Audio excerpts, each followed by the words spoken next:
Eliyahu, Eliyahu Hanavi, Eliyahu Atishbi, Eliyahu Hagiladi. Aïe, mes enfants. Oui, ma femme. Qu'est-ce que tu veux? Tu veux que je te raconte une histoire? Moi? Oui, tu as écouté, j'ai entendu sur ton portable, tu as écouté une histoire d'un rabbin d'Eliyahu Hanavi. D'accord. Alors, écoutez mes enfants, venez tous, on va tous dans notre lit, dans notre grand lit, on va tous ensemble. J'ai raconté cette histoire. Alors, il y avait un homme qui s'appelait Gamzou. Gamzou le Tova. Nahum Ish Gamzou. Et voilà que l'empereur romain a fait un décret très dur, des décrets très durs contre les Juifs. Interdire de faire des mitzvot, payer plein d'impôts. Ouais, comment on va faire? Alors les sages, ils ont dit, on va envoyer une caisse de bijoux et de diamants à l'empereur, et que peut-être il va annuler tous ces décrets. Alors tous les Juifs, ils savaient que c'était pour sauver. Ils ont ramassé tout ça, leurs derniers sous, leurs derniers diamants, leurs derniers trucs. Ils ont tout donné. Ils se sont appauvris. Mais ils ont dit, bon, mais qui on envoie? On envoie Nahum Ish Gamzou. Cet homme-là, il s'appelait Nahum. Et tout le monde l'appelait Nahum Ish Gamzou.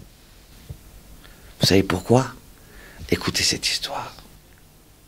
Et voilà que Nahum Ish Gamzou, il prend cette caisse pleine de diamants. Il arrive à Rome. Il rentre dans une auberge. Dans ces aubergistes-là, c'était des gens méchants. Pendant qu'ils sont endormis, ils ont ouvert la coffre. Ils ont trouvé tous ces diamants.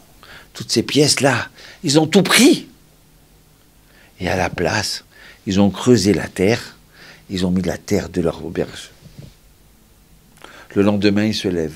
Ish Gamzou, il fait sa prière. Shema Israël, Adonai Eloheinu, Adonai Echad. Il fait sa Hamida. Hashem Yitbarach.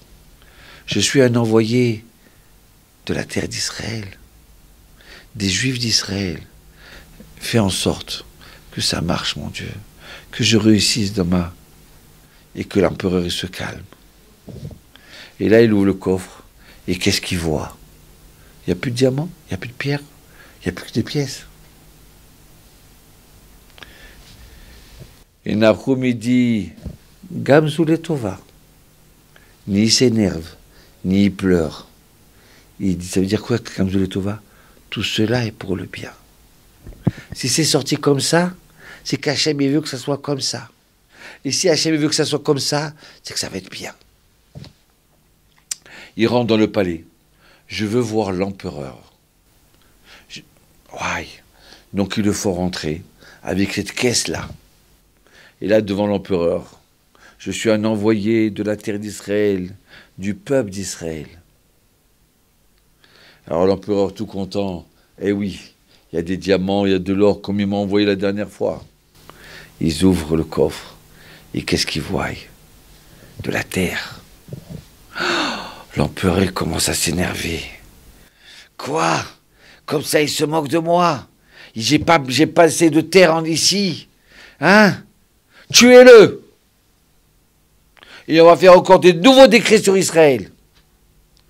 Et à ce moment-là, il y a un ministre.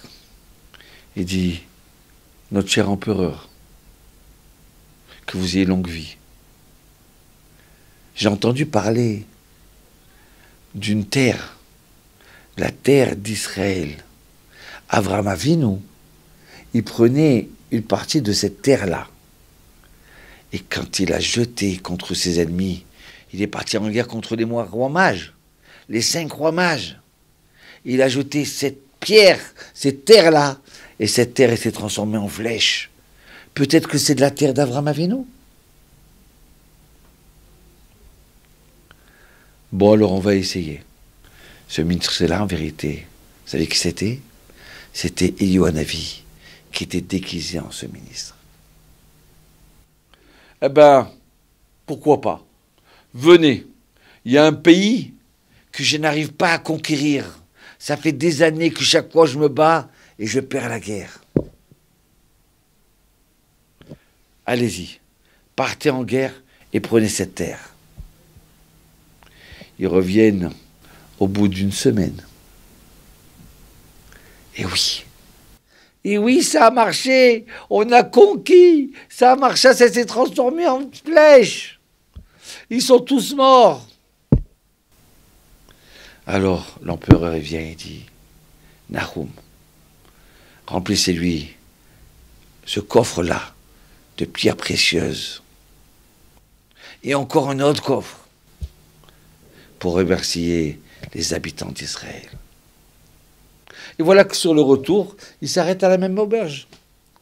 Et là, il voit, ouais, il est vivant, il n'a pas été tué. Mais qu'est-ce qui s'est passé là-bas? Il dit, ah, c'était merveilleux. Regardez, ils ont pris cette terre-là, ils ont jeté contre les ennemis et c'est transformé en flèche, en fusée. Et c'est comme ça que l'empereur, il a gagné. Vous comprenez? Ouais. Alors maintenant, je comprends. Rome, elle a gagné toutes ces contrées-là, tous ces pays grâce à cette terre-là. Et là, l'aubergiste dit à sa femme, mais cette terre, elle vient de chez moi. Viens vite, on remplit. Et à ce moment-là, ils ont détruit toute l'auberge. Ils l'ont transformée en poussière, en terre. Et ils sont arrivés comme ça avec 10 caisses énormes et ils rentrent chez l'empereur. Voilà notre cher empereur. Avec ça, tu peux gagner la guerre. Il dit, ah bon, voilà ici, j'ai un ennemi que je ne peux pas supporter. On va jeter la terre en l'air. On va voir. Et cette terre, elle est retombée par terre. Ils sont partis en guerre, ils n'ont pas gagné la guerre. C'était resté de la terre, toujours de la terre. Quoi, vous vous moquez de moi? Et là, il les a tués. Nahum Gamzu, il avait la faculté que toutes les choses dures qu'il recevait, toutes les choses mauvaises qu'il recevait, qu'est-ce qu'il disait? Gamzu le teva, ceci est pour le bien. Si la terre, les diamants, ils ont été volés, que c'est transformé en terre, eh bien, ceci est pour le bien. Chaque fois, il disait ça. Et ça se transformait en bien. Vous comprenez, mes enfants? Est-ce que tu comprends, ma femme chérie? Aïe, quelle histoire, bébête. Juste aujourd'hui, il m'est arrivé une chose où j'ai eu beaucoup de peine. J'étais pas d'accord qu'il m'arrive cette chose-là. Et j'allais m'énerver avec ta maman. Je me suis tue. Eh bien, tu sais quoi? Je me suis aperçu que ce qu'elle m'avait caché, cette chose-là, c'était pour me faire un cadeau ce soir-là. Heureusement que je n'ai pas réagi. Gamzu le tova. Tout ce qui se passe, c'est pour le bien. Mes enfants, allez, venez, on fait schéma avec cette belle histoire et on va dormir. Gamzu le tova, mes enfants, n'oubliez pas, tout ce qui se fait que fait Dieu, c'est pour le bien.